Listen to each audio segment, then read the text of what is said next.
Hey guys, so welcome back to my channel. In this video, we are going to talk about affordable sunscreen. Now previously, I made a sunscreen wars video in which I compared 5 of the most popular sunscreen which was rated SPF 50 or above. And you guys really requested me a lot to make a part 2 of sunscreen wars. So here I am making one, and in this video, we are going to talk about 7 of the most affordable sunscreen that are present in the Indian skincare market under a budget of rupees 500 within the range of SPF 30 to SPF 60, because let's be honest, SPF 30 is the minimum that you should be putting on anyway.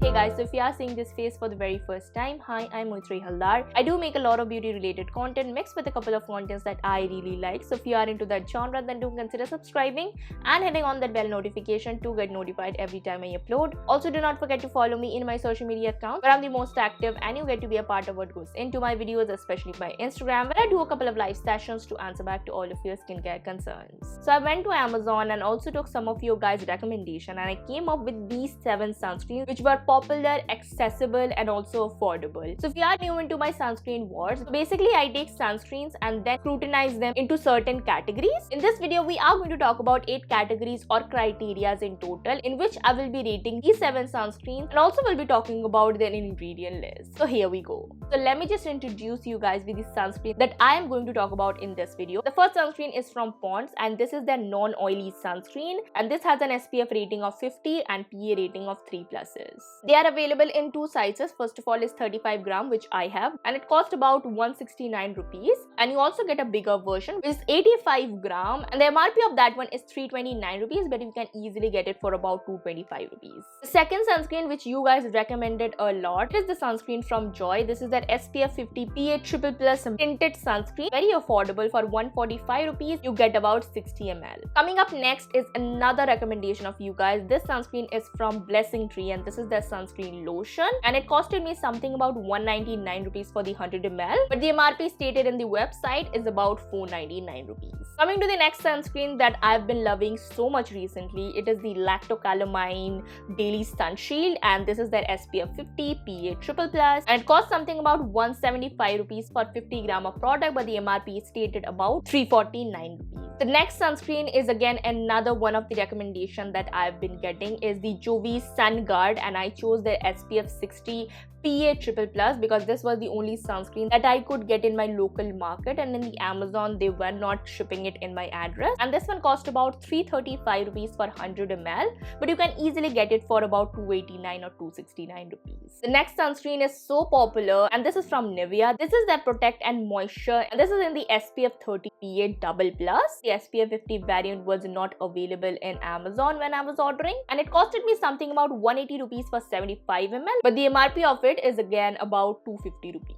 The last sunscreen is the Wow sunscreen in SPF 35 PA double pluses, and this is the carrots and avocado and all the amazing natural sunscreen that people were talking about, and I decided to include it in the list because many of you guys asked, and I was also curious how this sunscreen was going to be. I purchased this one for about 225 rupees for 100 ml, but the MRP is 375 rupees. So now that we get to know about the sunscreen that we are going to talk about, let's move ahead to the actual sunscreen wars. So the first category or criteria that I'm going to talk about is texture or the overall feel when I applied these sunscreens on my face. The Pond's one, if you guys are familiar with a lot of Fair and Lovely or fairness based creams, this feels almost exactly like that. It is too matte, too drying. It almost has the same whitening kind of an effect that you get in a typical fairness related cream. Coming to the Joy one, now this particular sunscreen is a tinted sunscreen. It has a very nice silicone kind of a finish. It also has an undertone of orangey or like very warm undertone, so people with a little bit of deeper skin tones might really like this sunscreen. It also dries off pretty matte, but I won't say matte like this Pond's one.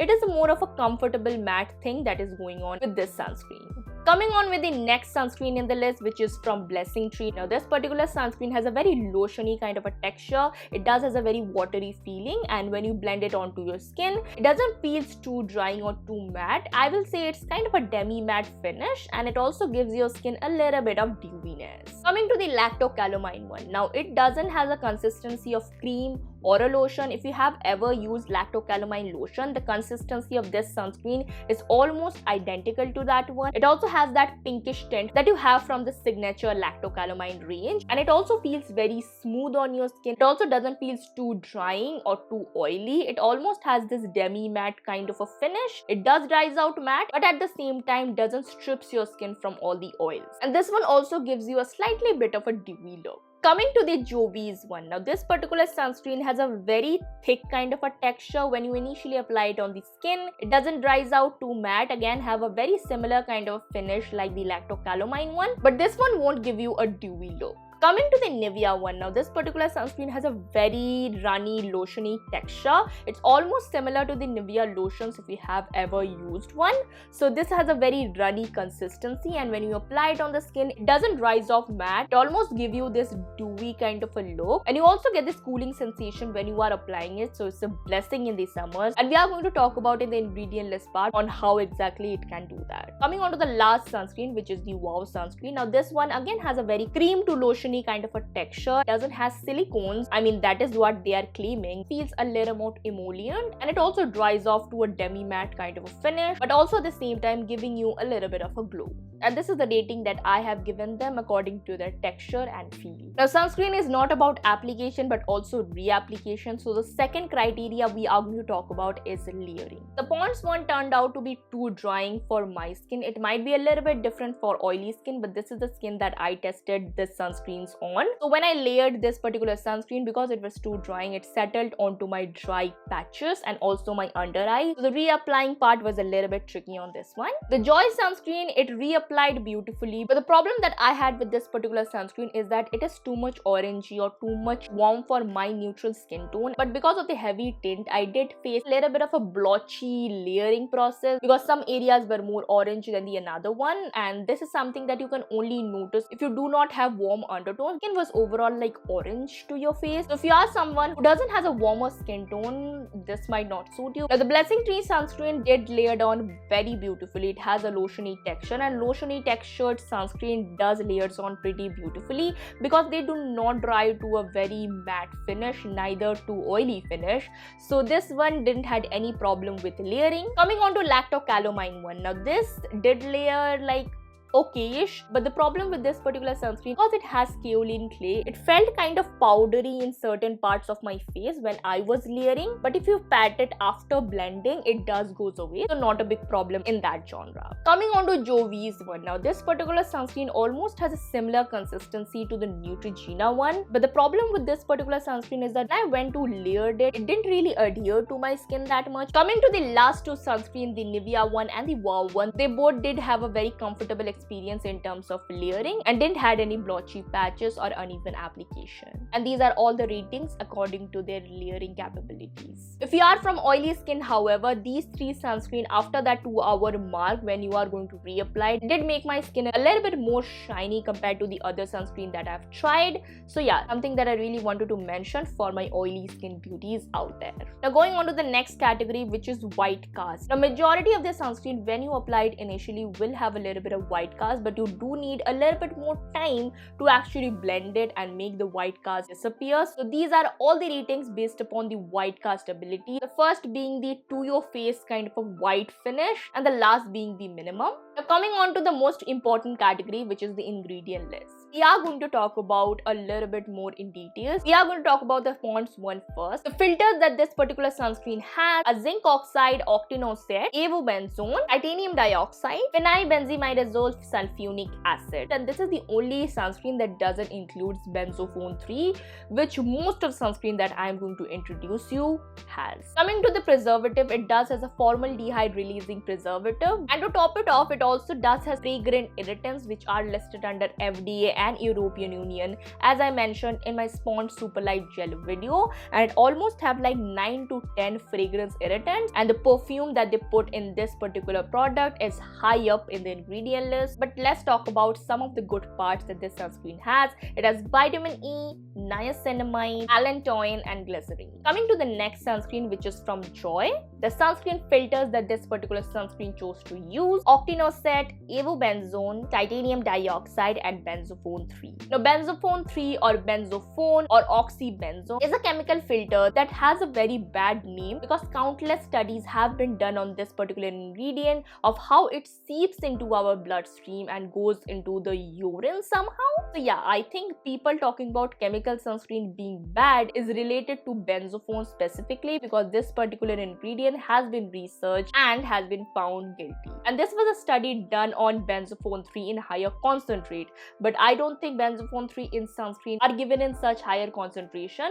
But this particular ingredient is something that I always avoid in my sunscreens. Coming on to fragrance and colorants that they have chosen to include, because this is a tinted sunscreen, it does has 3 colorants in total. It does have certain preservatives that can trigger fungal acne, but it also has some interesting ingredients such as squalene, arbutin, acetyltyrosine, and also glutathione. And surprisingly, it also contains phospholipids. Now, coming to the next product right here, this particular sunscreen from Blessing Tree does have separate section for both key ingredients and other ingredients, and that is something that I do not appreciate. The sunscreen filters that they have chosen to include are octinoxate, oxybenzone or benzophone 3, titanium dioxide, zinc oxide, and octopyrylene. In terms of fragrance, it does has fragrance, but it is on the last part of the ingredient list. It does has very decent preservatives, and in terms of goodie, it has niacinamide. Coming on to the next sunscreen, which is from Lactocalamine, the sunscreen filters that they are choosing to include are octopyrylene,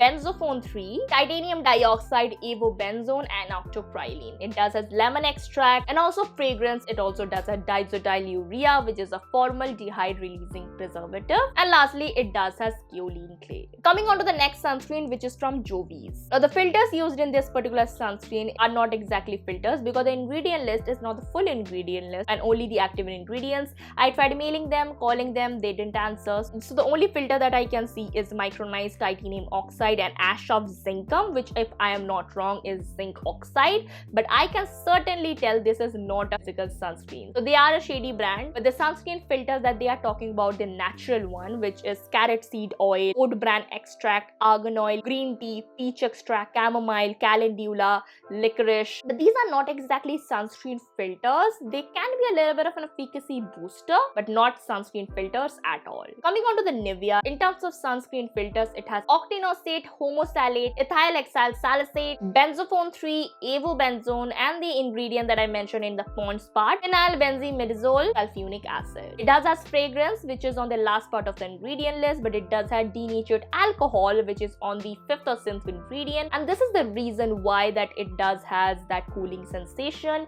It also does has parabens, 3 kinds of parabens in total: ethyl, methyl, and propyl. And this is almost similar to the Biore one, because that one also is an amazing sunscreen. That one also has alcohol and also parabens and also fragrance, but that sunscreen is amazing. But in a lot of studies, this particular sunscreen or Nivea sunscreen does has a great score. And lastly, it does has vitamin E. Now, coming on to the most secret sunscreen of all, which is the Wow sunscreen, which has natural sunscreen filters. Now, in their website or in Amazon or in Nykaa, they do not have the full ingredient list. The ingredient list that I did make out from like taking my magnifying glass and zooming it in the packaging, I did make out the sunscreen filters that they were saying in the key ingredients are octinoxate, avobenzone, octopyrylene, titanium dioxide, and homosalate. They do mention fragrance, and of course they have this amazing natural sunscreen filters, which are carrot, avocado, raspberry, and these filters will protect you from all the amazing sun rays as promoted by all the amazing beauty influencers when talking about this amazing sunscreen.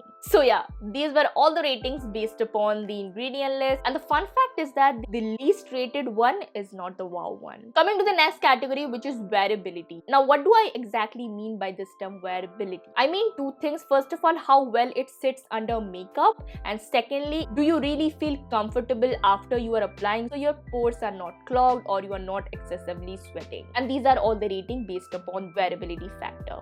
Now, coming to protection. Now, protection is something that I personally cannot judge, because I'm just a mere consumer and not a formulator, so I cannot guarantee you the protection that you are going to get. But this is the rating according to their SPF power, and also a little bit of study that I found in Indian sunscreen, which I will link it in the bottom box below. Now the next category, it might not feel a very important category, but it is something that really matters to me most and to someone who doesn't has a lot of time but still want to apply a good sunscreen. Now time taken for blending or time taken for applying a sunscreen is a huge factor, because some of the sunscreen which are really good sometimes has a very worse white cast. So these are all the ratings based upon the time that they took for me to blend it properly and not to have any white cast. First one being the most amount of time taken and the last one being the least. Coming on to the last category that we are going to talk about is fragrance. Now fragrance is predominant to all of the sunscreen that I have mentioned, because in this affordable category there are very seldom chances that you can get fragrance free sunscreen, but these are all the ratings based upon the highly nauseating fragrance of the first one to much more of a milder and soothing fragrance of the last one. Now these were all the criteria that I wanted to mention, and I make this sunscreen wars kind of a video to make you understand how a particular sunscreen can work for you. All of the sunscreen has its goods and its bad like anything else in the entire planet, but this is your responsibility to choose one that suits you. So yeah, if I need to talk about an overall sunscreen, I would choose these three, and I will tell you the reason why. The sunscreen that doesn't has any benzophone 3 is this Pond's one, but it does contains formaldehyde releasing preservative. So if you are not concerned about that and only concerned about benzophone, which you should, and if you do not have a fragrance allergy, this can be a great sunscreen for you. But overall, in terms of texture, if I need to say, I will say the lactocalamine one and the Nivea one are my favorite, because the Nivea one is so cooling, so nice, doesn't really dries out my skin, has a minimum application time, and both of them I really like. This one does require a little bit more time, but this one does gives me a very nice dewy complexion. Another sunscreen that make it to the top 4 or top 5 list is this one. It has decent amount of filters, it does feels really nice, and it is also very budget friendly. So yeah, I do not have a top one for you guys, but this is something that I wanted to mention, and I hope after watching this video you can choose one that you like. So hey guys, this was my sunscreen wars. Let me know how you think about this video. I will do another sunscreen wars in the future, so stay excited for that one. Like this video if you like my content. Comment down below any other concern that you might have regarding sunscreens, and I will mention all the product links in the bottom box below, including the sunscreen playlist that I curated for you. Share this video to any of your friends who are looking to buy a sunscreen and want to know how good are these affordable options. And lastly, subscribe to my channel, hit on that bell notification, and I will see you in the next video. So bye bye and take care.